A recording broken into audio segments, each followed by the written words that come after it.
جب مکے والوں نے رسول اکرم صلی اللہ علیہ وسلم کو جادوگر کہا تو پلٹ کر اللہ تعالیٰ نے یہی دلیل تو دیا، یہی بات تو پیش کی گئی کہ تم خوب جانتے ہو کہ جادوگر کیسے ہوتے ہیں۔ جادوگر مال کے لالچی ہوتے ہیں، جادوگر حریص ہوتے ہیں، وہ دنیا دار ہوتے ہیں، اور ان کے پاس اٹھنے بیٹھنے والوں میں بھی یہی صفات منتقل ہوتی ہیں۔ اور رسول اللہ صلی اللہ علیہ وسلم وہ تو اپنا مال دوسروں پر خرچ کرتے ہیں، وہ تو اپنا سب کچھ لٹا کر کے غریب بنے ہیں۔ ان کے پاس بیٹھنے والوں کی زندگیاں کیسے بدل جاتی ہیں، اس لیے مکے والے خوب جانتے تھے کہ حضور جادوگر نہیں ہے، لیکن ان کی لسانی مجبوری تھی کہ رسول اکرم صلی اللہ علیہ وسلم کی صحبت کا جو اثر وہ دیکھتے تھے، آپ کے پاس ہر آنے والے کی جس طرح زندگی بدلتی تھی اور جس طرح وہ آپ پر اپنا سب کچھ لٹا دینے اور قربان کر دینے کے لیے تیار ہو جاتا تھا، بیچارے عربوں کے پاس دوسرا کوئی لفظ ہی نہیں تھا۔ وہ کہتے تھے ہم اس کو جادو نہ کہیں تو پھر کیا کہیں، ہماری ڈکشنری میں دوسرا کوئی لفظ ہی نہیں ہے۔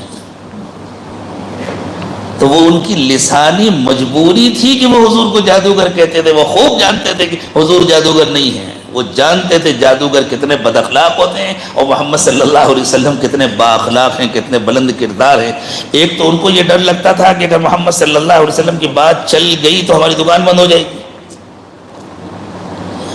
تو وہ مخالفت اس لیے نہیں کرتے تھے کہ حضور غلط کہہ رہے ہیں، مخالفت اس لیے کرتے تھے کہ اگر ان کی صحیح بات چل گئی تو ہماری دکانیں بند ہو جائیں گی، تو اپنے تحفظ کے لیے مخالفت کرتے تھے اور اپنی لسانی مجبوری کی وجہ سے جادوگر کہتے تھے۔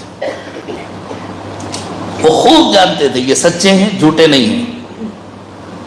اور کچھ اور بات ہے کہ جادوگر نہیں ہے،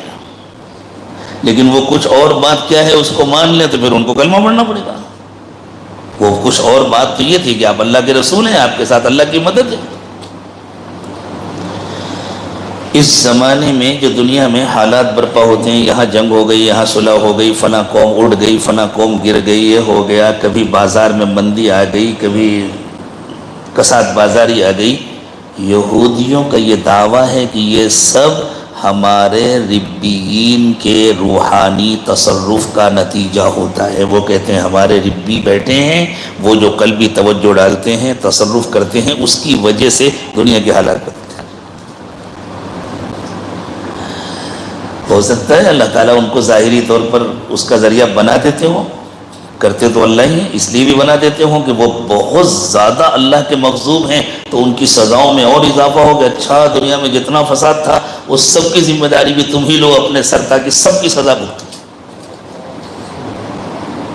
اس لیے کچھ بعید نہیں کہ ظاہری طور پر اللہ تعالیٰ ان کو بنا دیتے۔